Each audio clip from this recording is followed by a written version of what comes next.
Hello everyone, it's me Rupanta. Welcome to a day in my life. আশা করি আপনারা সবাই ভালো আছেন। ঘুম থেকে উঠে ফ্রেশ ট্রেশ হয়ে স্কিন কেয়ার করার পরে ভাবলাম যে একটা ব্লগ বানিয়ে ফেলি। আজকে অনেকদিন হয়ে যায় আপনারা রিকোয়েস্ট করছেন, সো হিয়ার ইট ইজ। আজকে আমার মর্নিং ক্লাসেস আছে, সো আমার ইউনিভার্সিটি যেতে হবে, তাই আমি অনেক সকালে উঠেছি। অ্যান্ড এই যে আমার ব্রেকফাস্ট আমি করে নিয়েছি। দেন এইটা হচ্ছে আমার আজকের ইউনিভার্সিটির আউটফিট। অ্যান্ড আজকে আমি এই ব্যাগটা ক্যারি করবো আউটফিটের সাথে। অ্যান্ড আপনারা সবাই জানেন যে I am still a beginner in skin care. So currently আমি different skin care brands and তাদের প্রোডাক্টস এক্সপ্লোর করছি। সো রিসেন্টলি আমি ফ্রেয়াসের এই অ্যাফোর্ডেবল সানস্ক্রিনটা ট্রাই করি। এইটাতে আছে SPF 50 PA++, যা আমাদের স্কিনের UVA এন্ড UVB থেকে প্রোটেক্ট করে, sun tan and damage prevent করতে হেল্প করে। এইটার ফর্মুলাটা খুবই লাইট, স্কিনে অ্যাপ্লাই করলে হেভি ফিল হয় না এন্ড কুইকলি অ্যাবজর্ব হয়ে যায়, তাই কোনো স্টিকি ফিল হয় না। আমি যখন এটা ইউজ করি আমার ফার্স্ট ইমপ্রেশনটা অনেক ভালো ছিল।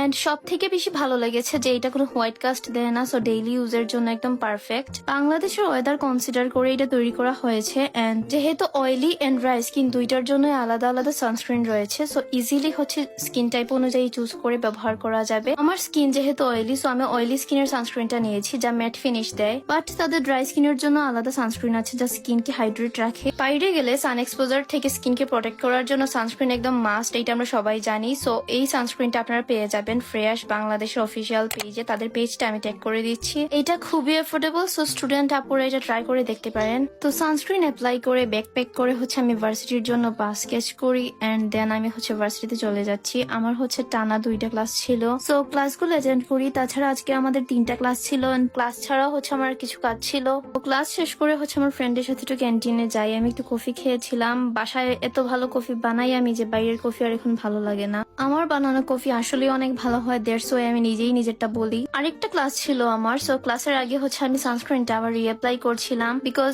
সান এক্সপোজার থেকে স্কিনকে প্রোটেক্ট করতে রিঅ্যাপ্লাইং ইজ রিয়েলি ভেরি ইম্পর্টেন্ট। দেন আমি আমার ফ্রেন্ডস এন্ড হচ্ছে জুনিয়রের সাথে চলে যাই সেমিনার অ্যাটেন্ড করতে লাইব্রেরিতে, বিকজ এইটা আমাদের জন্য একটু ইম্পর্টেন্ট ছিল। সেমিনার অ্যাটেন্ড করার পর হঠাৎ করে আমার ফ্রেন্ড আমার জন্য এই মিঠাই ও শনপাপড়িটা নিয়ে আসে, জাস্ট বিকজ সে অন্য একটা ভিডিওতে আমাকে এটা খেতে দেখেছিল। অ্যাকচুয়ালি কিছুদিন আগে আমি শনপাপড়ি নিয়ে একটা পোস্ট দিয়েছিলাম যে এটা অনেকদিন পর আমি খাচ্ছি এক্সেট্রা এক্সেট্রা। এখন সবাই আমার জন্য শুধু শনপাপড়ি নিয়ে আসছে যেই পারছে।